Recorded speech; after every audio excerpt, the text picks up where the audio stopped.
What's up, boys and girls, Lambo here, and today I will publish the first part of my ZvP early game guide. In this guide, it's all gonna be about how to drone up your first 3 bases as early as possible, how many drones can you get away with against multiple different openers, and the first part, mostly I will talk about different ideas, and I will talk about a standard Oracle opener.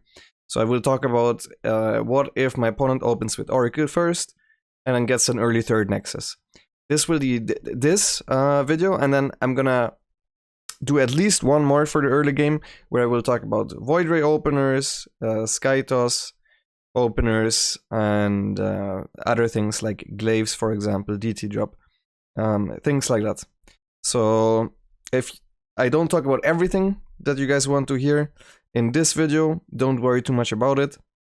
I hope I will try to cover everything. I also will include the notes that I made for the videos in the comments below, so if you guys want to check the notes for build order, even though it's not really build order as a Zerg, it's mostly reactionary play, but at least the very start. You guys can definitely check out the notes, and I hope this will help a lot of people. This is also for very high level people, so even though I'm going to be explaining everything here, doesn't only mean this is for Gold League players. It actually is more so a guide for Diamond and Master League players than anything else. Even for low Grandmasters, I think there's going to be a bunch of stuff that they will learn, and I hope you guys will enjoy it. Anyways, let's get to it. Part number 1. I will be playing against Skillus, by the way. He helped me out. We played 4 games. I'm gonna show you every single game. So these were not cherry-picked games, not the perfect games. I just basically told him to play 4 standard different openers. And I will show you guys the different timings that I'm making. I will make mistakes in these games, but I just want to make sure that you guys get the hang of it overall. First of all, we go to the natural a little bit earlier than so you want to be around here when you have 250 minerals, so you can then go and take your 3rd hatch if there's a probe blocking you. This is very important. You do not want to ever 18 hatch or 19 hatch. Going 17 hatch, so the moment you see the probe, you make another drone and then you 17 hatch, or you go a little bit earlier and then you 16 hatch. Those are the viable options. You'd lose like 5 minerals here if you do that move, so just do it. You can also sometimes divert your overlord pattern a little bit to try and scout for a probe that is coming, but I don't actually like that as much because it makes your life a little bit harder against cannon rushes, because I will talk about it in another video, but in general, just losing 5 minutes in order to not get behind against people that try to block you is nice. So the build order is 16 hatch, and then we make 3 more drones.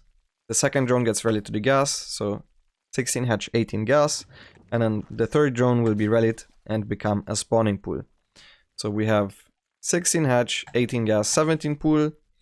Pool placement I'm going to talk about just for a second here. Blocking adapts behind the mineral line is nice. You can also try to make a little space with multiple buildings for like a spire, so it's better to protect against zealots, but to be honest, you guys don't really need to worry about it.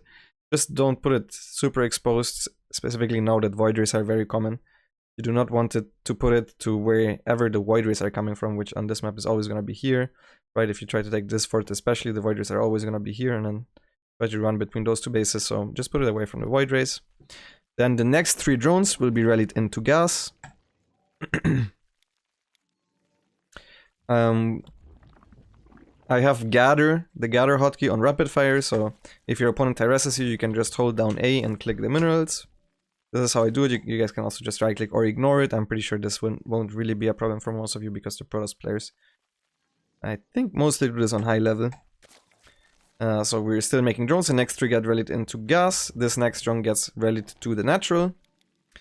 And now I will also show you guys another option here, but this is the one that I suggest you guys do, is 20 Overlord.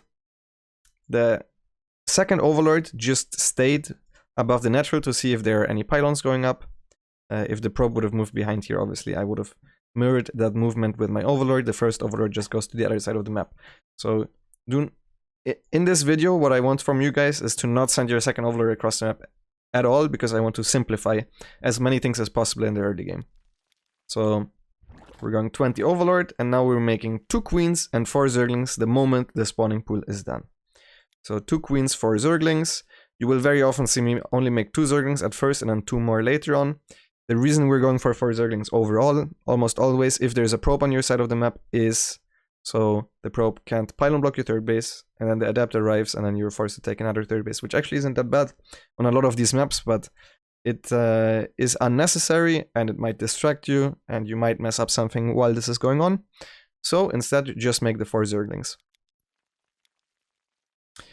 And then the moment the 4 Zerglings are out, you rally them to the probe. The moment you have 100 gas mined, you pull 2 drones off gas, you leave 1 in gas. This is if you do not get blocked, if your natural does not get blocked. So we pull 2 drones off gas at 100 and start speed instantly. So now with the Zerglings, with the 4 Zerglings, with the first 2, you can do a couple of things. 1 Zergling should always go after the probe. The second Zergling can try to run around and then try to do a run-by attempt if the first Protoss unit leaves the base of the Protoss. So this is one of the options. But because I believe that you guys will mess up, I know you. I've watched a lot of your replays. I have many pepegs in my chat as well that constantly send me replays. So instead, what I'm gonna suggest is that you guys just scout for proxy stargates, which is what I'm gonna do now, so you guys don't have any problems with that. Usually you want to scout around this area of the map, because you will have 2 queens and a natural in time. If let's say if there's a stargate here, it flies here, you have 2 queens in position, whereas the main base will not have 2 queens in time for the oracle, at least not always. So rather scout on the side of your main base. Then this next drone, so after the 4 Zerglings, the next drone that you make, you can rally it to the third base. I actually very often go 31 hatch or 32 hatch, but I think you guys should go 30 hatch. This won't really matter for you guys. You will get a couple less minerals. Your third base is slightly later if you go 32 hatch. But if you go 30 hatch, the nice thing is that you don't have to inject creep tumor and hatchery at the same time. If you go 30 hatch, you put the hatchery down, then you make 2 more drones, inject in the main, creep tumor in the natural. And I always want you guys to do this. If you don't get blocked, just a reminder that I will show you guys a game where you get blocked as well later on. We go inject in the main, creep tumor in the natural. At this moment, we are 31 out of 36. And we have 1 Zergling scouting for this. The Zerglings made sure that the probe goes to the other side. Now, the first thing that you should look out for with the Overlord on the other side is if Warp Gate starts.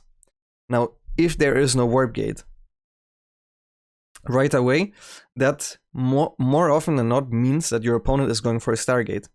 They can still go for stuff like DT drop. They can even still go for glaives, but not on a very high level unless they want to do like a super all-in glaives, because otherwise they just won't have the adapt numbers.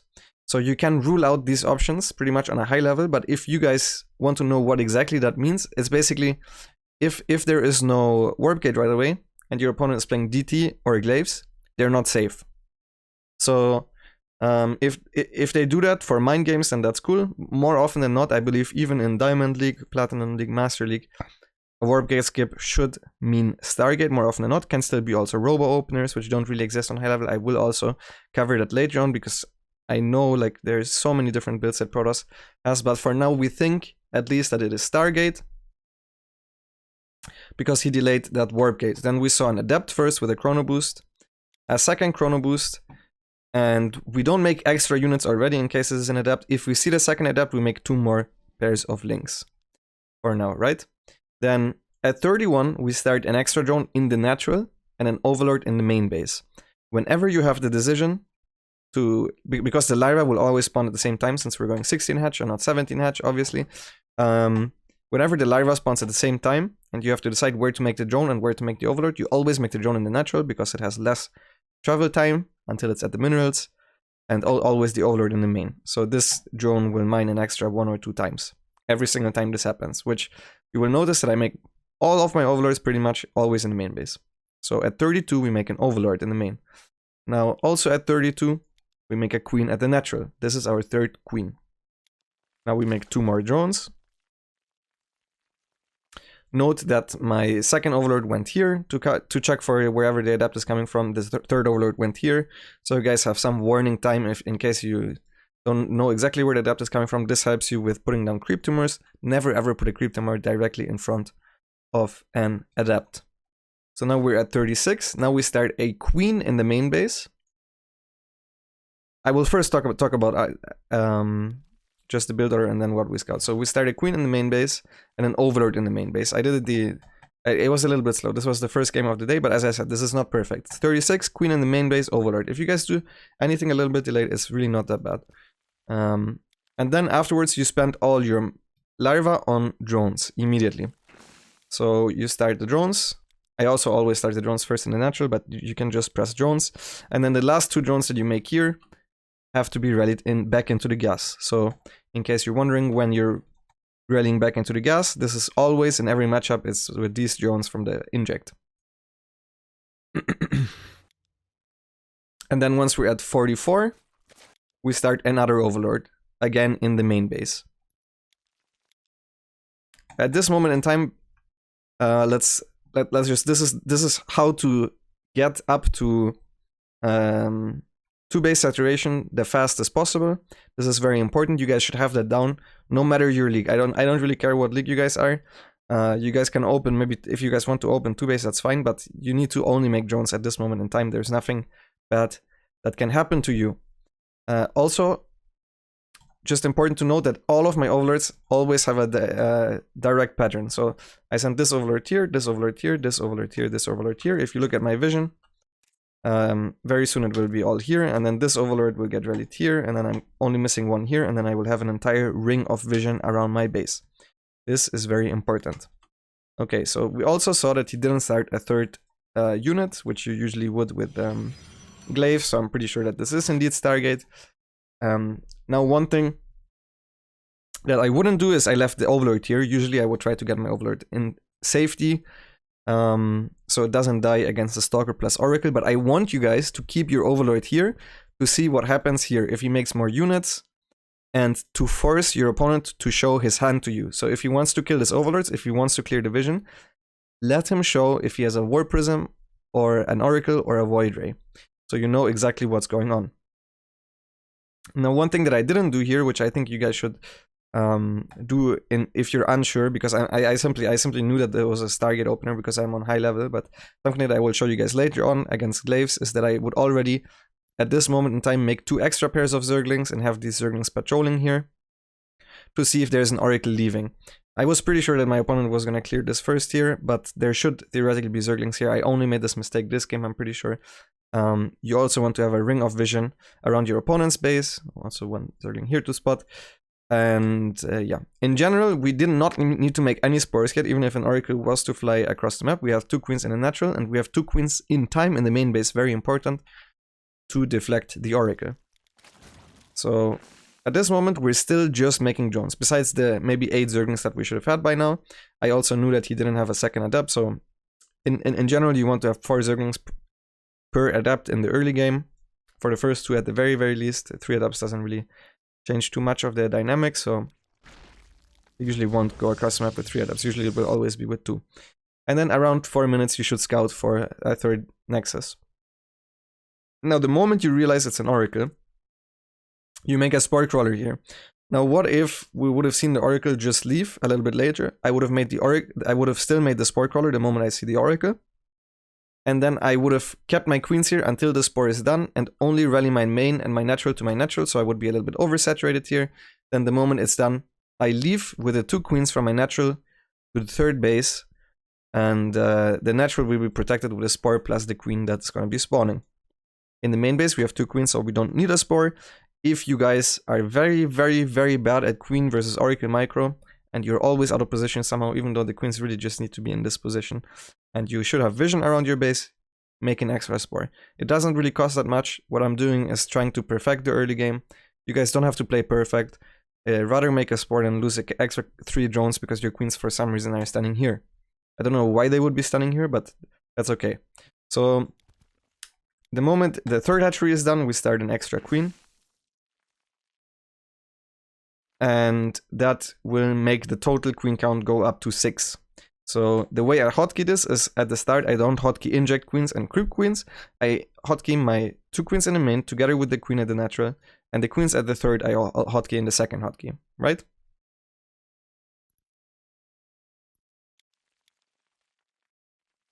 And now we deflect this. I scouted at around 4 minutes, as I said before, to make sure that there's an nexus building.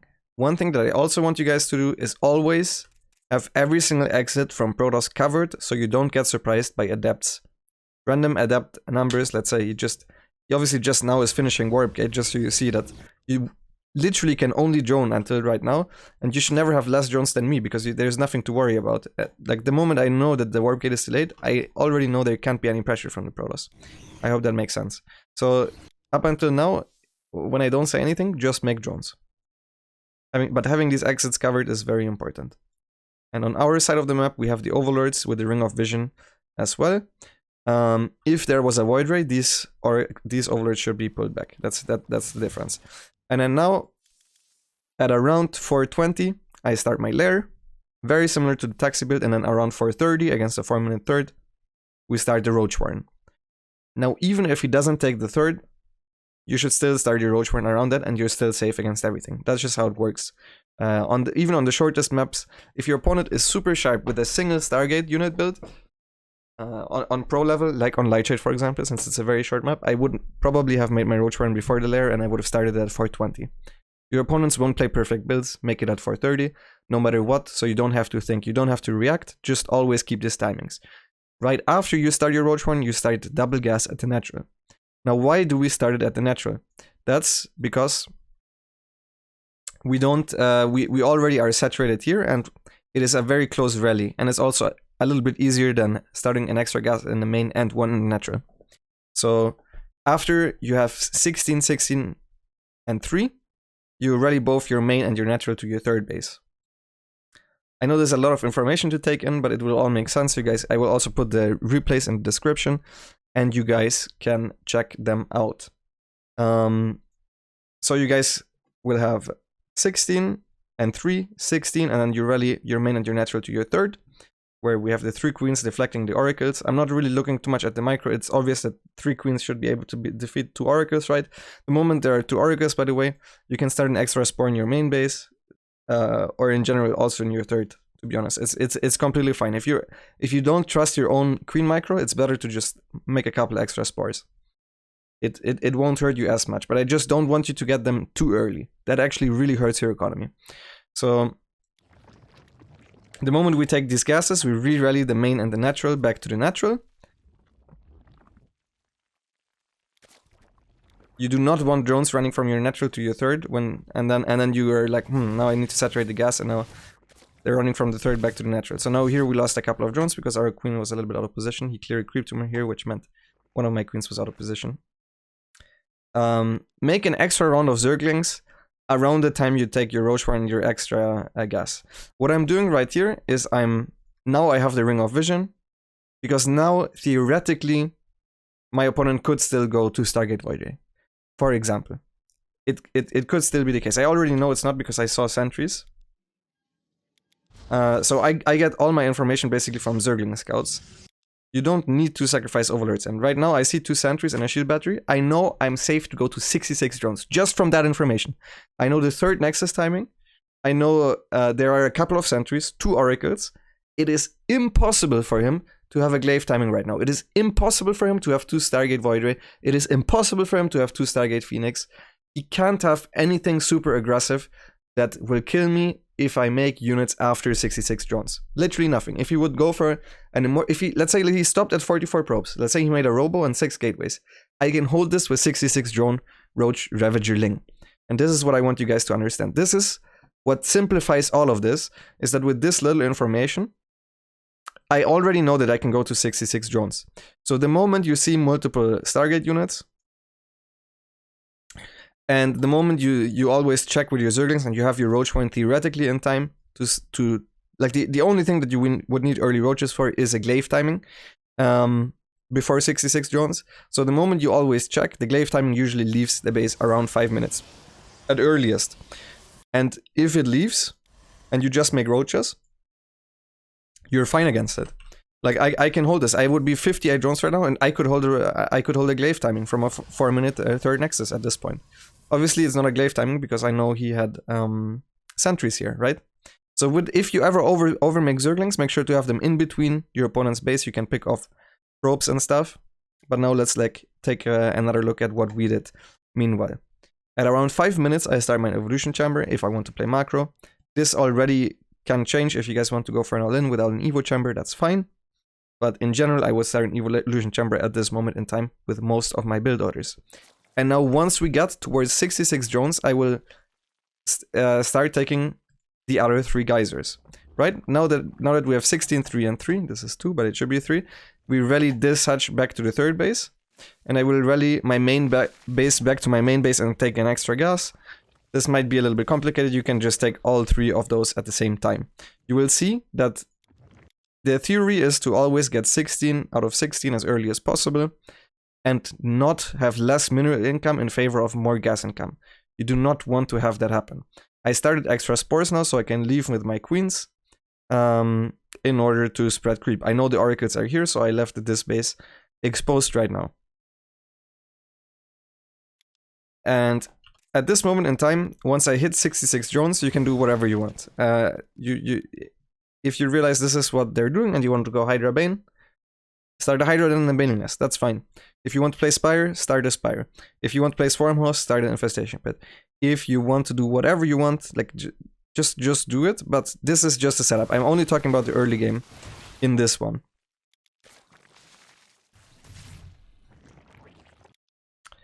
So in this case, the last thing that I want to talk about is I always scout for probe counts and assimilators at the 3rd base of Protoss, which gives me the last bit of information.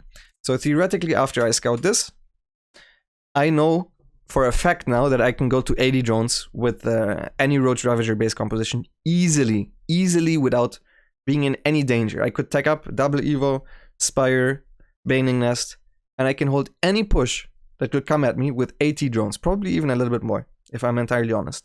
So that's why I always want to talk about how little information you need and how little you really need to think.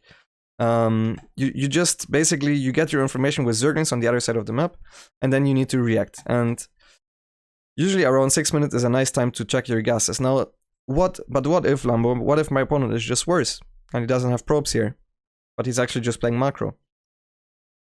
Then you can just make units at 66 drones, as I said earlier, which defends everything besides the glaives, even if they do a perfectly timed timing. And you can just run him over if he doesn't attack you because he has a poor economy himself. So like a foolproof idea right now is you're sure at this point that it's not Void Race, right? If you're unsure, you can go for Hydras, and then you just at 66 drones, this is like something that I would probably this would probably work for sure in Diamond League, Masters League, if you have a good early game. Just make Roach, Ravager, Hydra and then attack, no matter what your opponent is doing.